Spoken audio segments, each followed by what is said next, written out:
नमस्कार। आज का हमारा टॉपिक है भारत में खाद्य सुरक्षा। निर्धनता हमने पढ़ ली थी, ये खाद्य सुरक्षा है। खाद्य सुरक्षा क्या है? बहुत ही आसान सा टॉपिक है और इसमें प्रश्न बहुत कम बनते हैं और फालतू की बातें ज़्यादा हैं। जल्दी जल्दी हम पढ़ लेंगे इसको।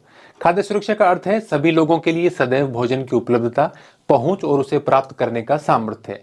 जीवन के लिए भोजन उतना ही आवश्यक है जितना कि सांस लेने के लिए वायु।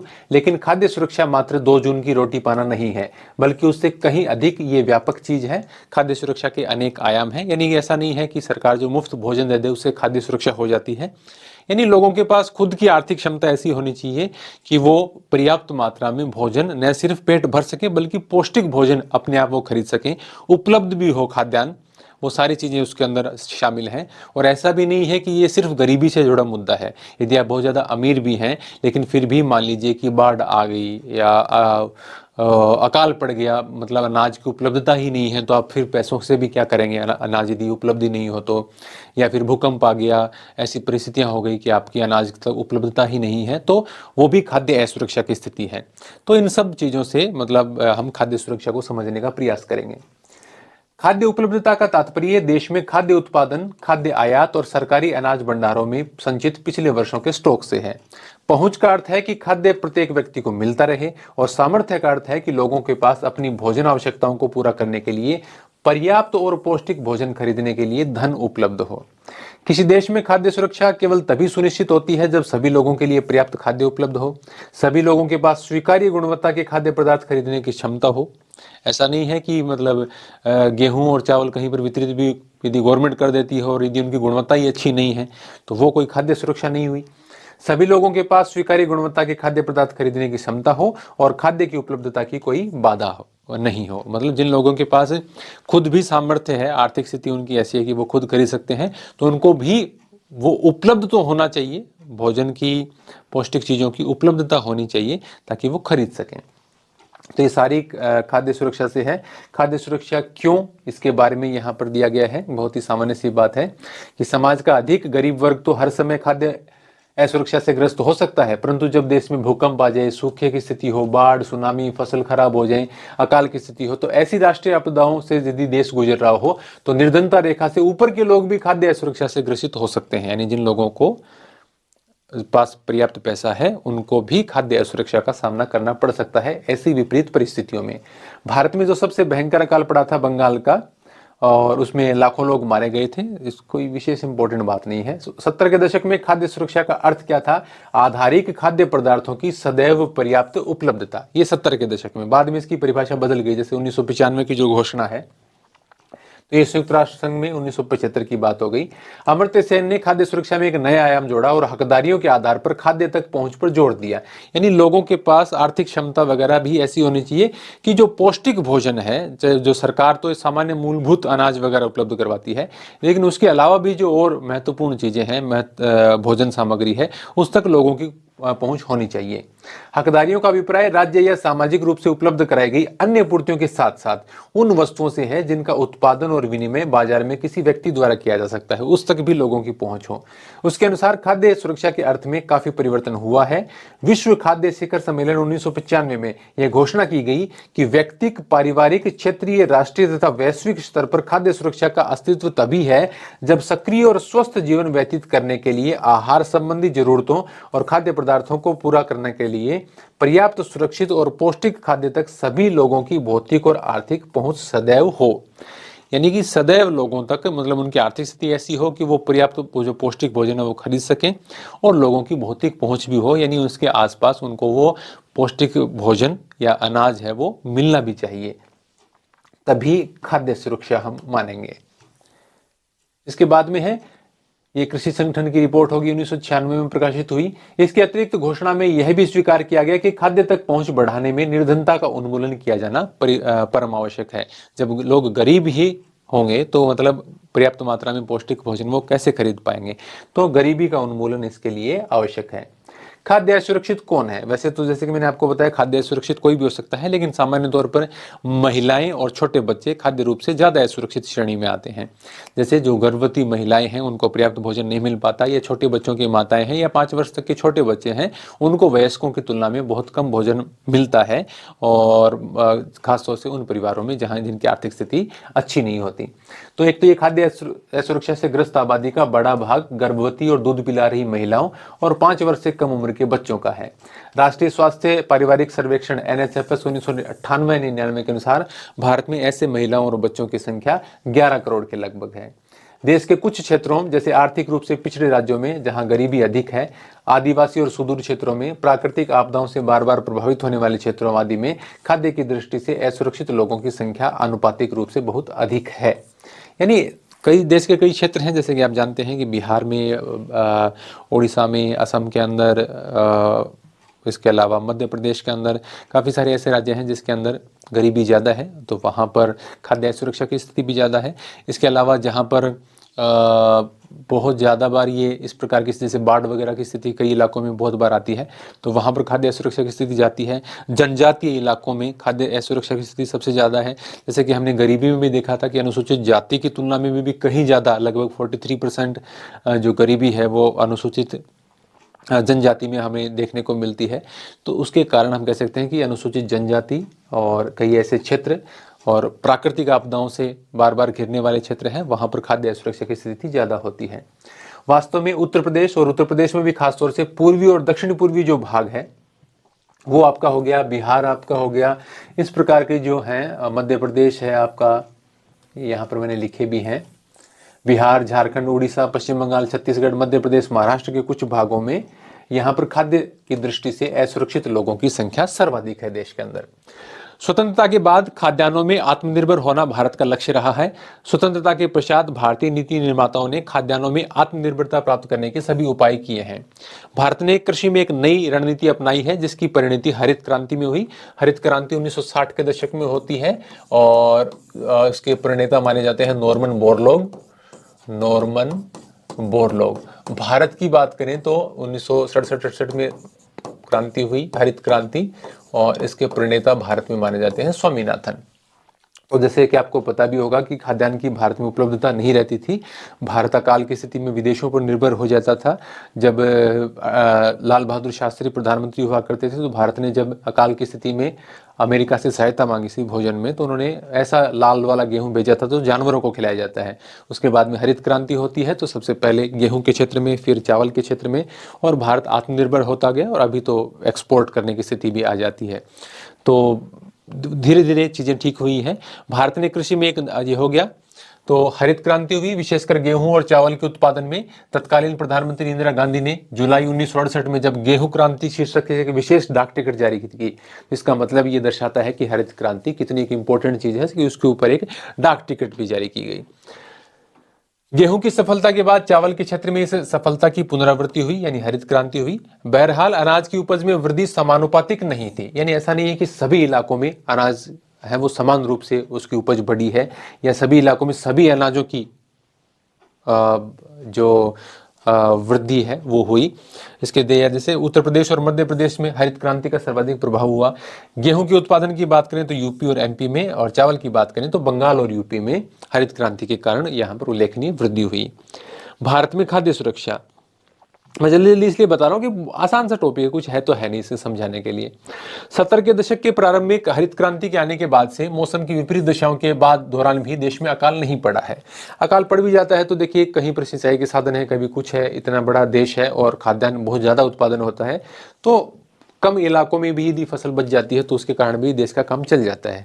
नहीं भी चलता है तो पहले का बफर स्टॉक कितना होता है फूड कॉर्पोरेशन ऑफ इंडिया के गोदामों में, जो सरकार न्यूनतम समर्थन मूल्य पर खरीद करती है, तो उसका इतना स्टॉक तो होता ही है कि आराम से कुछ वर्षों तक देश का काम चल सकता है, और तब तक तो इतना लंबा तो अकाल होता नहीं।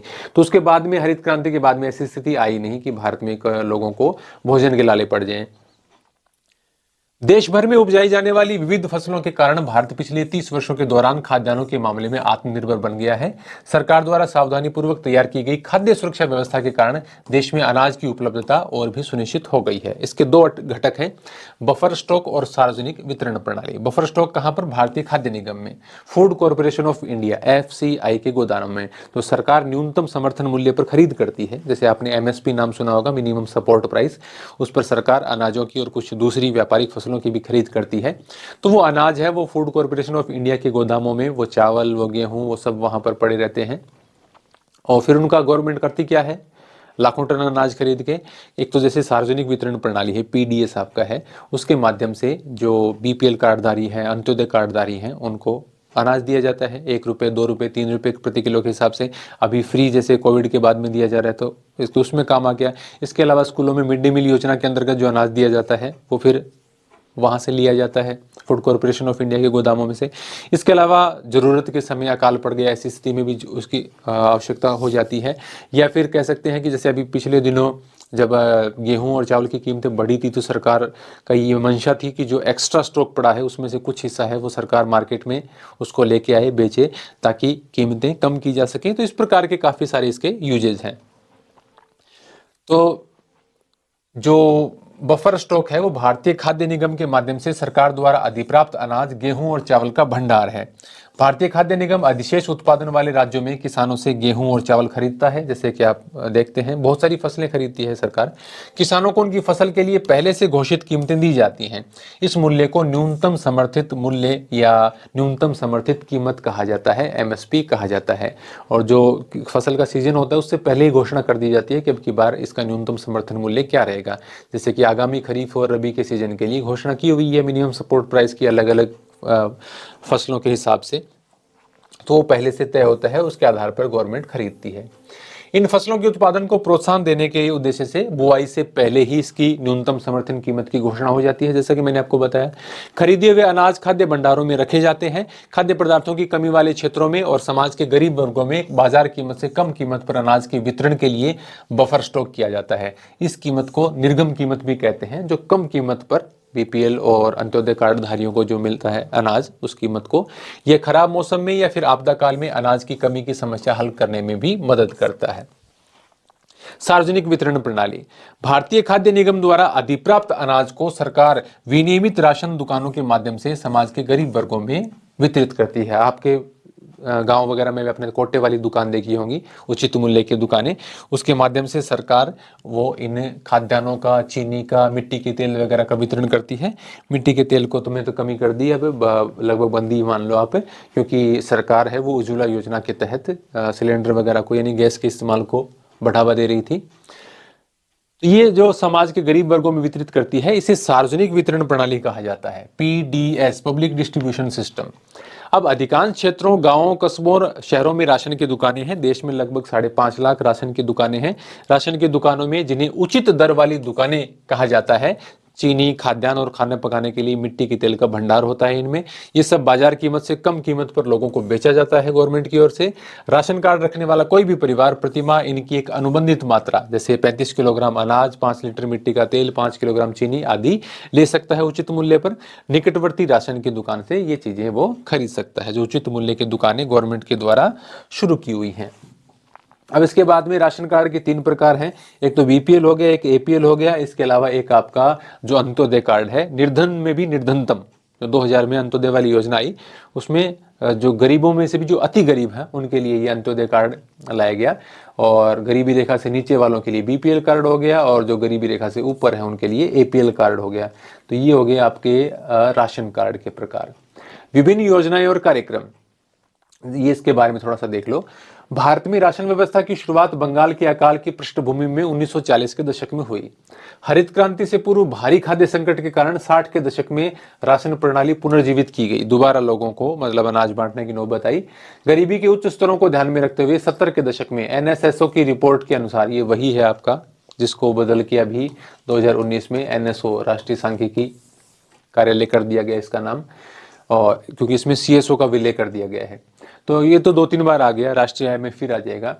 तो इसके 3 महत्वपूर्ण कार्यक्रम प्रारंभ किए। सार्वजनिक वितरण प्रणाली, जो पहले से थी, लेकिन इसे और मजबूत किया गया 60 के दशक में। एकीकृत बाल विकास सेवाएं ये 1975 में शुरू की गई। काम के बदले अनाज 1977-78 में शुरू किया गया, फूड फॉर वर्क।